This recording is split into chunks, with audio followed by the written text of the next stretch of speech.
بسم الله الرحمن الرحيم، والصلاة والسلام على أشرف المرسلين سيدنا محمد وعلى آله وأصحابه الطيبين الطاهرين. أما بعد، أيها الإخوة الأحباب، سلام الله عليكم ورحمته وبركاته. الحمد لله الذي هدانا لهذا وما كنا لنهتدي لولا أن هدانا الله. الحمد لله الذي أطعمنا وسقانا، أطعمنا من جوع وسقانا وأمننا من خوف. سبحانه وتعالى هو القدير القادر، الواحد الأحد الفرد الصمد الذي لم يلد ولم يولد. اخواتنا واحباتنا في الله، النهارده حبيت اتكلم معاكم شويه عن بعض القيم والمثل التي بدأت في الاندثار. قيم ومثل اتربينا عليها بدأت انها تندثر، وبدأت انها تكاد تكون غير موجوده.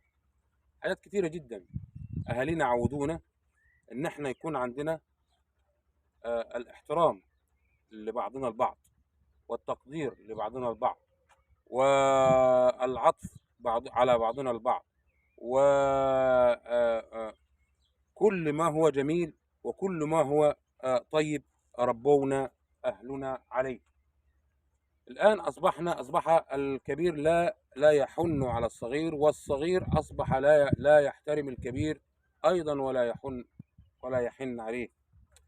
اخواتنا واحباتنا في الله، يعني بدأت التفرقة بين الأهل والأصحاب والإخوات بدأت وكأنها أمر طبيعي. أي نعم، هي في أيام الفتن الاعتزال أفضل، لكن هل الإنسان يستطيع أنه يعيش لوحده؟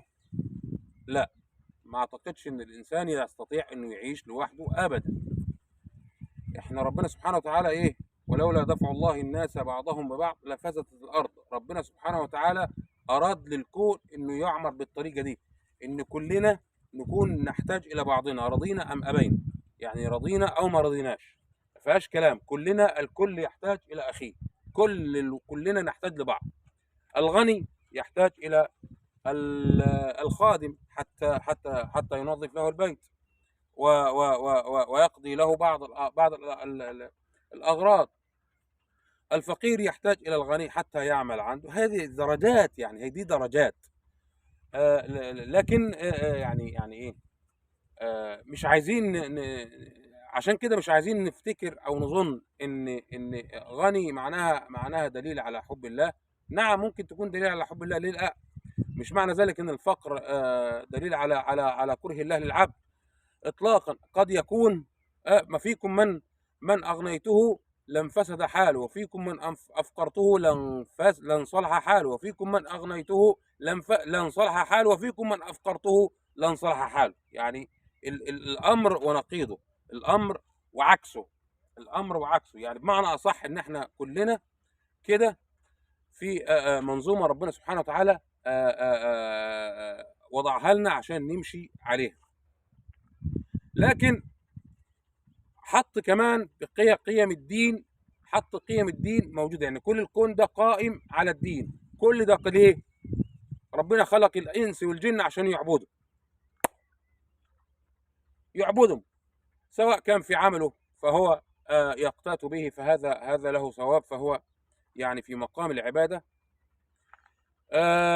العباده انك تكون ذاكر ربنا وشاكر ربنا سبحانه وتعالى في كل امورك، وفي كل امورك كلها، انك تنسب كل الامور لربنا سبحانه وتعالى، وانك لا تحيد عن الطريق القويم الذي وضعه لك الله من خلال كتابه ومن خلال نبيه صلى الله عليه وسلم. النهارده يا جماعه، يعني اصبحنا يعني بنشوف اشياء، يعني في زمن الجميل اللي احنا يعني عشنا اواخره. كان فيه قيم ومثل ومبادئ كتيره حلوه جدا جدا جدا. ابسطها انك لما تكون شغال في مكان لازم تتحرى الحلال والحرام فيه، انك تكون دايما على حق، وتتحرى انك تكون راجل انسان صادق. هذا يعني ما يخليش اي بشر ينال منك ابدا. ممكن ينال منك ايه؟ انه يوشي ببعض الوشايات عند رئيسك في الشغل او عند مديرك في العمل او الى اخره. دي كلها امور دنيويه، لكن صدقني والله لا يصح الا الصحيح. لا يصح الا الصحيح. ولا يذل الا كل خسيس. ولا يذل الا كل خسيس. طالما انت صح وماشي في طريقك عدل، ولا يلزمك تترفد من شغلك، تسيب شغلك يسيبك، قصه زميلك يوشي بيك، ده يعمل بيك، خلاص. لكن الامر اللي مش مقبول انك تستمر بهذا الشكل. انك تستمر بهذا الشكل، تحاول تغيير الواقع قدامك. لكن لو لقيت الواقع اللي قدامك سيئه اكتر من خيره، لا اترك الامر. اترك الامر ايه وسيب الامر لربنا سبحانه وتعالى. وسيبقى الذليل ليذل. وسيبقى الذليل ليذل. تمام. فعشان كده بنقولوا ايه؟ ما حدش بياخد ارزاق حد. عشان كده دايما تكون راجل قوي، راجل عندك عزة نفس، راجل عندك كرامة، راجل حاجات كتيرة جدا. يعني لابد لك انك تتمسك بيها وتحتفظ بيها، ودايما تكون تطلب المدد والعون من رب العباد ليها، انه يقويك انك تكون انسان كويس، وانك انسان لا يذلك الله. لا يا رب، لا دايما كده تقول يا رب ما تذلنيش لحد من البشر، لاحد ممن خلقت، ولا تجعل حاجتي الا بطرف يدك. اه لانه لو انت حطيت في دماغك ان كل الارزاق دي كلها بايد فلان او سين من الناس، او المحلقه والزحلقه والكلام ده كله لغني او صاحب عمل، الكلام ده كله ترمي بيه عرض الحائط، ولا يلزمك نفعه، ومش هينفعك اطلاقا مطلقا. تمام. فمش هينفع انك انت تكون الله بركاتك حبيبي محترمك. فمش هينفع انك انت تاكل لقمه عيشك بذل. لا، كلها بكرامه. ارفع راسك فانت ترزق بواسطه الله سبحانه وتعالى. كلا نمد هؤلاء وهؤلاء من عطاء ربك وما كان عطاء ربك محذورا.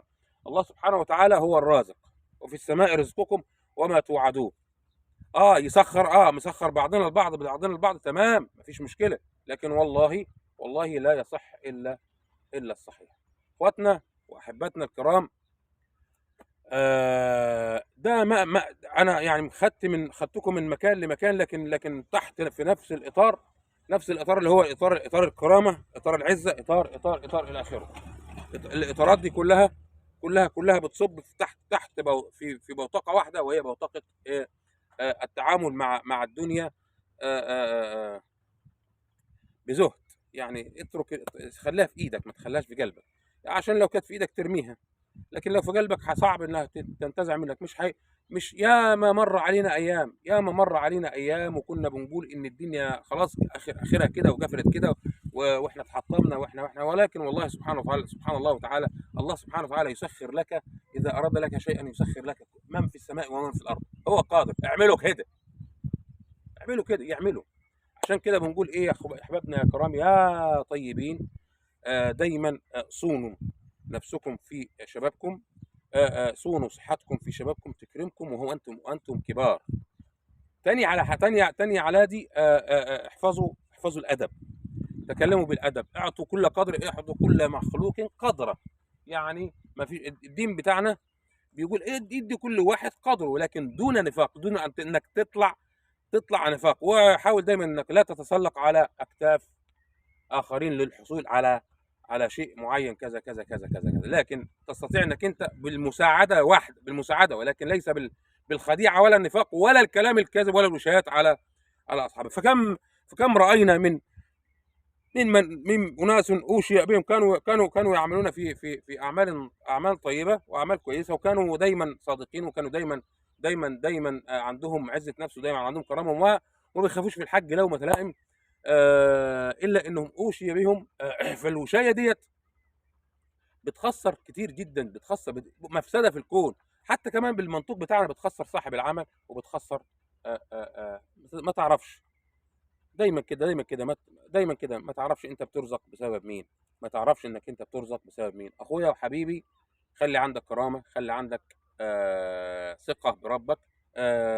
اعمل اللي عليك، احفظ نفسك، احفظ ادبك، كن دائما على اخلاق، كن دائما محافظا على نفسك من الوقوع في الخطايا والذنوب، تكن مستجاب الدعوة. يا معاذ، أطب مطعمك ومشربك تكن مستجاب الدعوة. السلام عليكم.